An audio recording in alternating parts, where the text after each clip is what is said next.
మన ప్రభు అయిన యేసుక్రీస్తు నామములో మీకందరికీ వందనములు. ఈరోజు దేవుని వాక్యము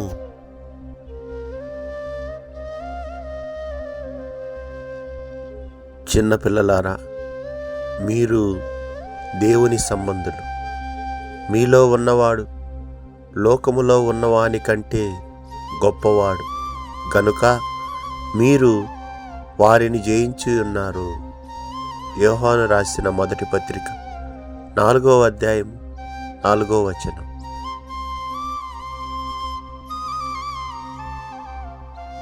ఈ దినము దేవుని కృప మనకందరికీ తోడై ఉండును గాక. ఆమేన్.